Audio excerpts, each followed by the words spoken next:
Assalamualaikum warahmatullahi wabarakatuh. Perkenalkan, nama saya Muhammad Alwan Prawira dengan NIM 2302095020087. Pada kesempatan kali ini, saya akan menjelaskan sebuah tinjauan pustaka atau literatur review dengan topik evolusi sistem terdistribusi.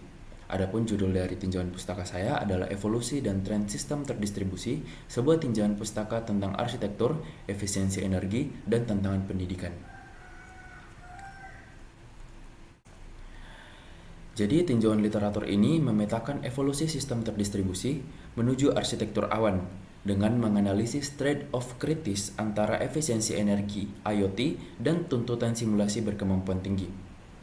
Temuan menyoroti green computing dan paralelisasi sebagai solusi teknis yang vital, sambil mengidentifikasi adanya kesenjangan kompetensi sumber daya manusia yang semakin melebar.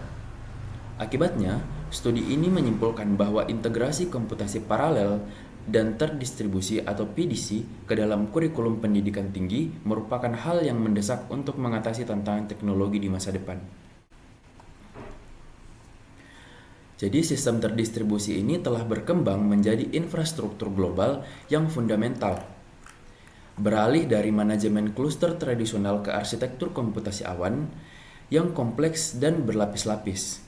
Meskipun awalnya berfokus pada transparansi dan skalabilitas, tantangan kontemporer telah melampaui kecepatan pemrosesan untuk mencakup persyaratan kritis terkait efisiensi energi dan keberlanjutan dalam ekosistem IoT. Secara bersamaan, permintaan akan kompetensi berformat tinggi atau HPC tetap mendesak untuk menangani simulasi berskala besar, menciptakan dilema teknis antara mengoptimalkan konservasi energi dan mempertahankan distribusi beban yang efisien. Selanjutnya, kompleksitas yang semakin meningkat dari arsitektur dan aplikasi terdistribusi ini telah berdampak signifikan pada kebutuhan sumber daya manusia, menyoroti adanya kesenjangan di mana model pendidikan berbasis tradisional tidak lagi memadai. Akibatnya, studi ini menyoroti kebutuhan mendesak bagi institusi pendidikan tinggi untuk beradaptasi dengan mengintegrasikan secara komprehensif topik-topik komputasi paralel dan terdistribusi atau PDC ke dalam kurikulum sarjana, guna menyelaraskan kompetensi mahasiswa dengan kebutuhan industri saat ini. Masuk ke bagian literatur review, dasar-dasar teoritis sistem terdistribusi telah berkembang dari prinsip-prinsip inti transparansi dan skalabilitas menjadi arsitektur komputasi awan yang kompleks dan berlapis-lapis, yang juga berfokus pada orkestrasi layanan. Penelitian ini menyoroti dua fokus utama dalam implementasi modern. Yang pertama, paradigma green computing yang memanfaatkan federated learning untuk mengoptimalkan efisiensi energi dalam ekosistem IoT, dan strategi komputasi berperforma tinggi atau HPC yang mengandalkan paralelisasi untuk menangani simulasi berskala besar. Secara keseluruhan, studi-studi ini menegaskan bahwa meskipun infrastruktur telah beralih ke model abstrak berbasis layanan, persyaratan fundamental untuk keberlanjutan energi dan kecepatan komputasi tetap menjadi prioritas utama. Nah, meskipun terdapat kemajuan teknis, kompleksitas yang semakin meningkat pada infrastruktur heterogen telah menciptakan kesenjangan kompetensi sumber daya manusia yang signifikan, yang tidak dapat diatasi secara memadai oleh pendidikan saat ini. Penelitian sebelumnya menunjukkan bahwa memperlakukan komputasi paralel dan distribusi atau PDC hanya sebagai mata kuliah pilihan tidak cukup untuk mempersiapkan tenaga kerja yang mampu beradaptasi dengan lingkungan modern.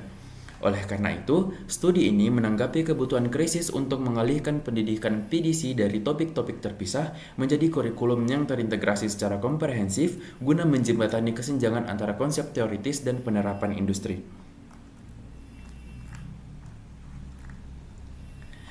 Penelitian ini menggunakan pendekatan tinjauan literatur deskriptif dengan menggunakan sampling purposive untuk membandingkan landasan klasik dengan implementasi modern di berbagai periode waktu yang berbeda.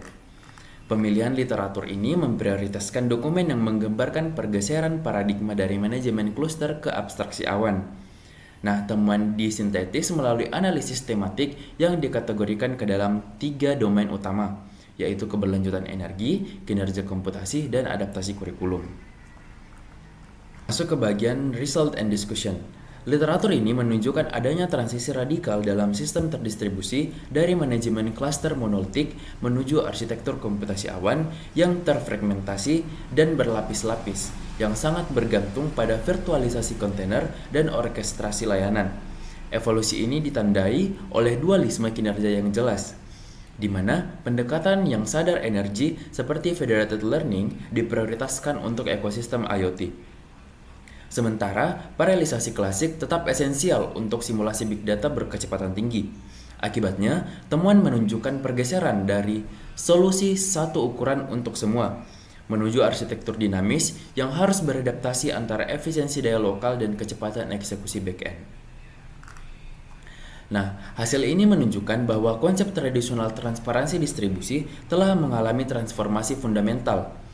Kini memerlukan perangkat lunak perantara yang canggih untuk menyembunyikan heterogenitas perangkat keras di seluruh lapisan abstraksi yang semakin kompleks. Permintaan yang bertentangan antara keberlanjutan energi dan kinerja komputasi mengimplementasikan bahwa desain sistem modern harus secara inheren adaptif agar tetap layak di berbagai infrastruktur heterogen. Akhirnya, karena kemajuan pesat teknologi ini telah melampaui kerangka pendidikan yang ada, terdapat kebutuhan kritis antara kurikulum komputasi paralel dan distribusi PDC yang terintegrasi untuk menjembatani kesenjangan kompetensi yang semakin lebar antara pelatihan akademik dan persyaratan industri. Di bagian kesimpulan dari tinjauan literatur ini, saya menyimpulkan bahwa sistem terdistribusi telah berkembang menuju orkestrasi layanan yang kompleks, menghadapi dilema kritis antara efisiensi kerja energi IoT dan persyaratan kinerja tinggi. Akibatnya, pendidikan tinggi harus mengintegrasikan komputasi paralel dan terdistribusi ke dalam kurikulum untuk mengatasi kesenjangan kompetensi yang muncul. Penelitian masa depan juga harus memprioritaskan sistem yang beradaptasi secara mandiri untuk secara otomatis menyeimbangkan tuntutan kinerja dan keberlanjutan yang bertentangan. Demikian literatur review yang saya sampaikan. Apabila terdapat ada kesalahan kata atau kesalahan materi, saya memohon maaf sebesar-besarnya. Lebih dan kurangnya mohon dimaafkan. Wabillahi taufiq wal hidayah. Wassalamualaikum warahmatullahi wabarakatuh.